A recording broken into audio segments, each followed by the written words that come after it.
بسم الله والصلاة والسلام على رسول الله. تحية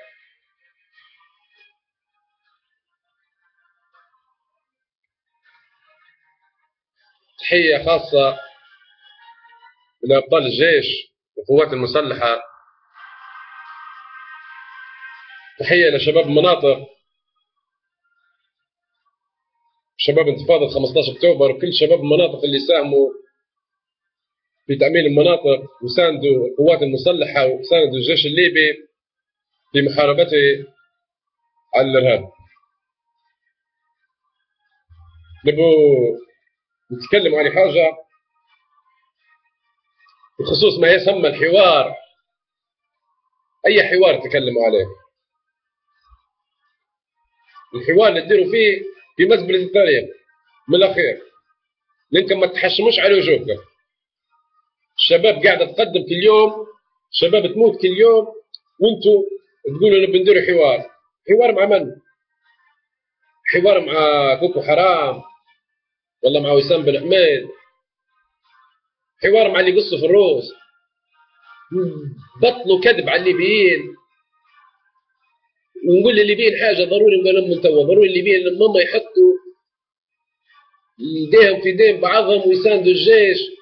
راهو من الاخير راهو جيكم لا عندنا حكومه لا عندنا برلمان، كله راهو ترهات وكف فاضي ولعب اطفال بالعربي هيك من الاخير، لعب اطفال كيف ما يسمى والله ما يقولوا له حوار، هذا اسمه لعب اطفال. الاطفال لما يبدوا مكزدين يقعدوا يطلعوا يدوروا من مكان لمكان من شارع لشارع. فلديما الاطفال اللي قاعدين في البرلمان مع احترامي للشرفاء يجب انهم يفهموا ان الشعب الليبي ما يبيش حوار، لان الشعب الليبي طلب الحوار من فتره طلبنا الحوار معاهم، هم اللي ركبوا روسهم وكفرونا وكفروا الليبيين وقعدوا يذبحوا فينا باسم الله اكبر ويكبروا علينا وباسم الدين وباسم الشرعيه وباسم ثوره 17 فبراير، ويكبروا علينا ويقولوا كفار كفرونا حتى نحن. تو تجي تقول لي حوار؟ لا يا حبيبي يفتحك مربي، لعب الاطفال المهزل هذه ضروري توقف باي شكل من الاشكال. اليون ولا سموا فيه المارق هذا اليون، الافضل له انه يحفظ ماء وجهه. انا اتحدى اليون يدخل بنغازي بس،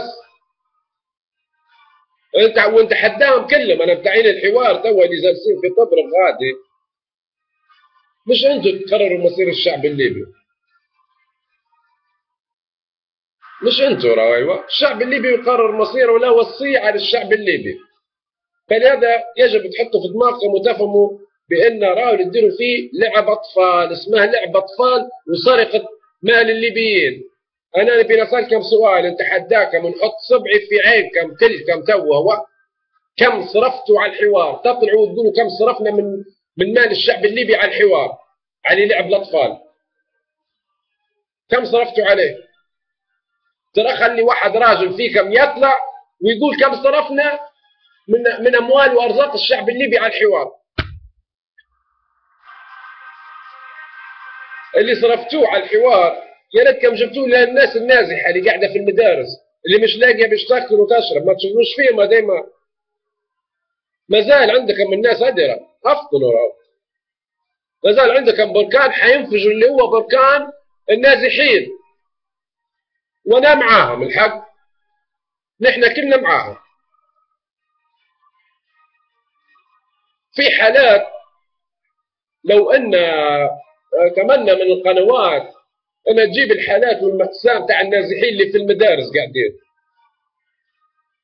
والله العظيم في ناس عززة، في ناس مقعدة قاعدة في المدارس نازحة. عندي أسرة نعرفها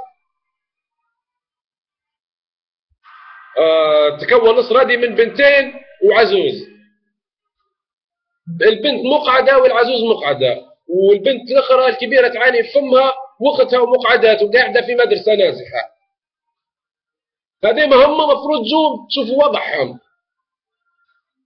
اللي تصرفوا فيه اللي تصرفوا فيه باسم الحوار وتصرفوا فيه في أرقى الفنادق برا باسم الحوار، وكل يوم في دولة زي شهر العسل قعدتوا تعالوا جيبوا لي الناس النازحة في المدارس.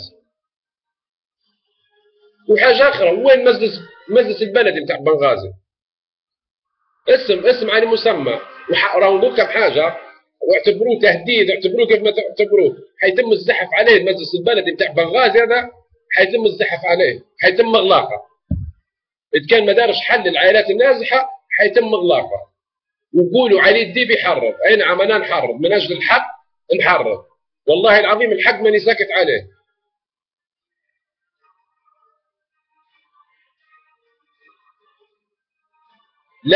لا ساعدتوا الجيش، لا ساعدتوا النازحين. الجيش قاعد بامكانياته البسيطه قاعد، والحمد لله ربي نصرهم وكل يوم في تقدم. الجيش بمجهودات ذاتيه، فليعلم الكلام هذا الليبيين كلهم والعالم كله ان الجيش الليبي بامكانياته بمجهودات ذاتيه، وربي نصرهم وكل يوم في تقدم. وما نبغى منكم شيء غير ما تسرقوش فلوس الليبيين وما تضحكوش علينا. كذابين، راهو كذابين، مع احترامي للشرفاء فيكم. لا عندكم وطنيه، لا عندكم اخلاص للوطن. فرحانين ناس كانت تحلم ب 100 دينار، فجاه لقت روحها في سيارات مصفحه، وكل يوم في دوله، وطيارات خاصه، وفنادق راقيه. ما كنتوش تحلموا بيه الكلام هذا انتم. البعض منكم، مع احترامي للشرفاء، يعني ما نجم كان مشكلكم، نحكي على المسؤولين.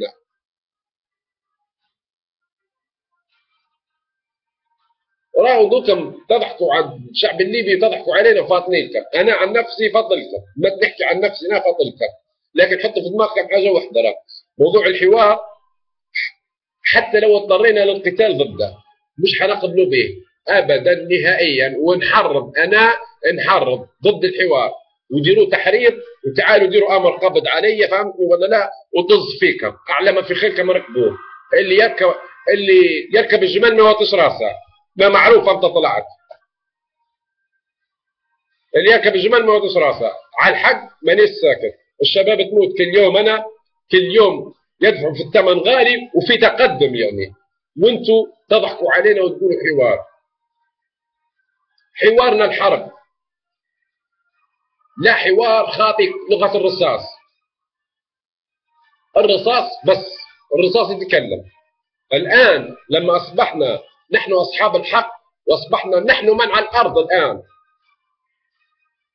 بتلفوا علينا من جديد وبتديروا لنا جو حكومه انقاذ، وجو دروع من جديد، وجو ميليشيات، وجو اجنحه عسكريه، وجو احزاب.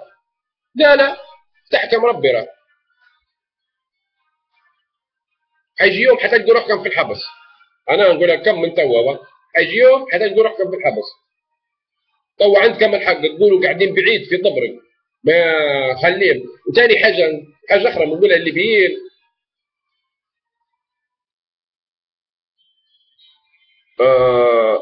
الخروج في الساحات وفي المظاهرات ما عادش ينفع.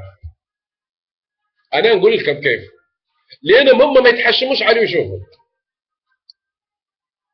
نطلعوا في الساحات ونطلبوا في مطالب، ونرفعوا في شعارات، ونقولوا لا للحوار. قصدي ما عادش ينفع الخروج، ينفع توا الزحف بالعربي يكمل الاخير. ومازال نقول لكم نحرض، اي نعم انا نحرض، تضحكوا علينا. لا، الزحف على البرلمان غادي، لما نجوم غادي بلكي يديروا لنا الف اعتبار، بلكي يشوفونا غادي حدام، لكن هنا نقولوا ما يشوفوش فينا مساكين، ما فيش قنوات اعلاميه بلكي. وحنبدو من مجلس البلدي بتاع بنغازي، العلم كمان هذه حطها في دماغك.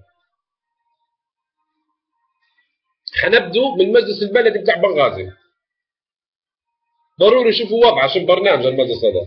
اما عائلاتنا تقعد في المدارس، عائلات في اللي مسن، في اللي مريض، في اللي مقعد، وعندنا مجلس بلدي ما عندناش امكانيه يسكروه. هاي ما عادش نبدو مجلس البلدي. حنبدو من مجلس البلدي بنغازي، حنعرفوا الخطأ منين. حنبدو خطوه خطوه لين نوصل لراس الخير. الناس قاعده ما لاقيه متاكل لا تشرب. اقسم بالله العظيم انا عندي ما يثبت. انا عندي مدرستين حداي قعدت انا.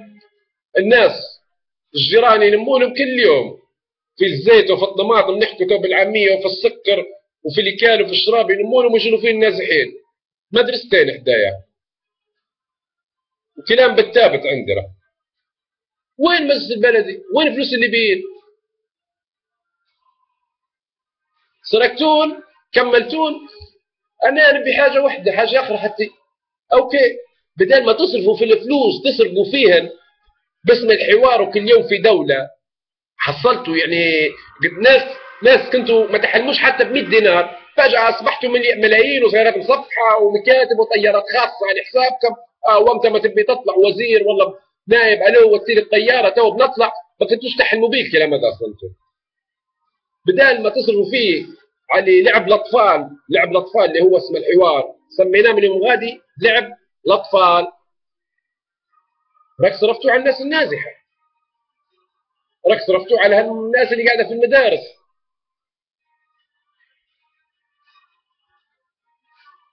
المهم يجب انكم تعلموا لا وصي عن الشعب الليبي. الشعب الليبي هو اللي قرر. باهي حاجه اخرى اللي تديروا فيه كله من حوار، من قرارات تديروا فيه من روسكم، كله في مزبله التاريخ، ماناش معدلين عليه بالعربي من الاخير، لان انتم ما ينفعش معاكم احترام الشرعيه، ما تنفعش بالعربي. احترمنا الشرعيه وقلنا برلمان وحكومه، لكن للاسف ما طلع كلك طف فاضي. فلهذا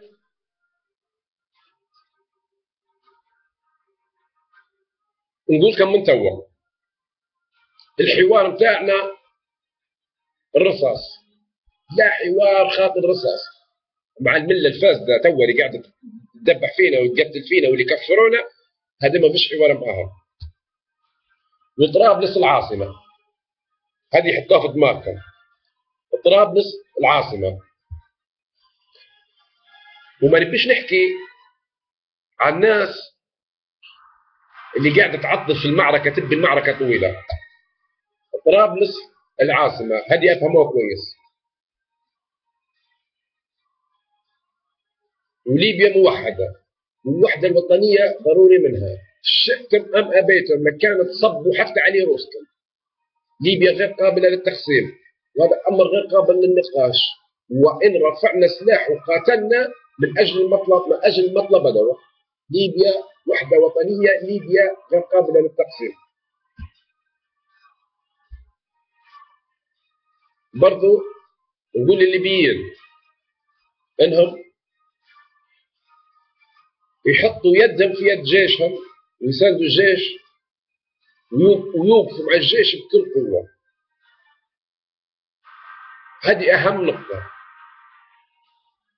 يوقفوا مع الجيش بكل قوه وندعموا الجيش ونساندوا الجيش، والباقي كله طز فيهم في حوارهم في العالم اللي جاي ضدنا واللي بيفرض علينا قرارات وبيفرض علينا حكومات، طز فيهم كلهم. ما زال نقولها، اللي بيفرضوا على الليبيين طز فيهم كلهم. تو نبدو ان شاء الله من خطوه خطوه. المجلس البلدي ضروري نديروا معاه حل باي شكل من الاشكال، حتى لو اضطرينا باستخدام القوه، قوه سلميه. لازم ان المجلس البلدي يطلع علينا ويتكلم ويحكي لنا شنو قصه الناس النازحه اللي تو جاي شهر رمضان وقاعدين في المدارس، ليش ما دارولهمش حد؟ من من العطل، من من الخلل. وكان المجلس البلدي يقول لا ما عنديش جهد على الكلام هذا، يسكر ويريح ويقعمز روحه، ما نبوش مجلس بلدي. وبالنسبه للمظاهرات، الناس خوتي والشباب والعائلات والناس اللي يطلعوا مظاهرات، ما عادش ينفع المظاهرات، ينفع توا هب طول من الاخير. مبرد حنجوكم غادره، حنجوكم وعرب تبرق معانا. راه ضروري ان احنا نوقفوا قدام البرلمان، نبي نعرفوا شنو قصة البرلمان هذا؟ شنو قصة الحوار هذا اللي طلعوا لنا به؟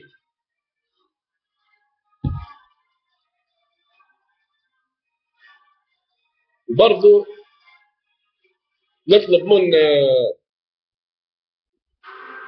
المشاركين في الحوار، ما زال نقول لكم والله رغم انه قسما بالله العظيم انهم ما ينفعش غير بلكي يصير منهم، احفظوا ما وجهكم وخشوا للتاريخ بدل ما تخشوا في مزبله التاريخ.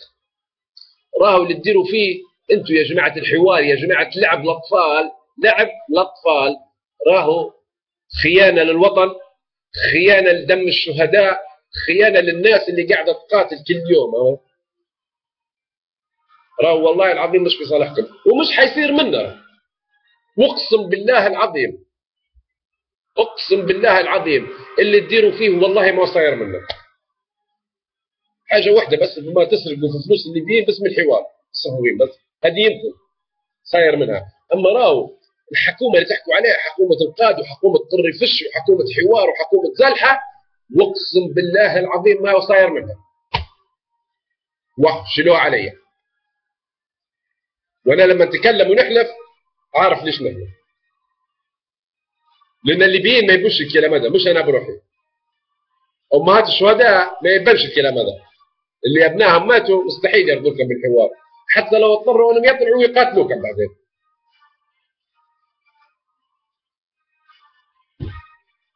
وان شاء الله يكون الكلام وصل وفهمتوني بس. وما زال نقول لكم راهو حنبدو من مجلس البلد نتاع بنغازي، حنبدو خطوه خطوه، ولا اله الا الله محمد رسول الله، والله العظيم منتصرين منتصرين منتصرين. هذه ضروري انكم تعلموها، لان نحن الان من نملك القوه وقوتنا من الله، ونحن الان من على الارض. ابطال الجيش هم اللي على الارض وشباب المناطق والقيادات، ونشكر كل قاده المحاور بدون تسمئه، شكر خاص الى قاده المحاور. هذه مهمه قاده المحاور، هذه مهمه اسياد الحوار، هذه مهمه اسياد الارض الان، هم اللي على الارض قاعدين. هذا علاش انا نحلف لكم ونقول لكم والله اللي تديروا فيه ما هو صاير منه. لعب اطفال الحوار اللي تديروا فيه، والحكومه ومش عارف شنو بنديروا حكومه اطفال. الحكومه هي بنردوا للدروع. نقول للليبيين حاجه، اللي بيطلع من الحوار انا نقول لكم الليبيين من جديد تردوا الميليشيات والدروع والاخوه بترد نفس القصه. فلهذا والله ما صاير منا، الله واحد. ونحييكم بتحيه الصمود، وتحيه خاصه الى امهات الشهداء، وتحيه الى كل شباب المناطق، شباب انتفاضه 15 اكتوبر. هذا انا علي الديب كنت معكم.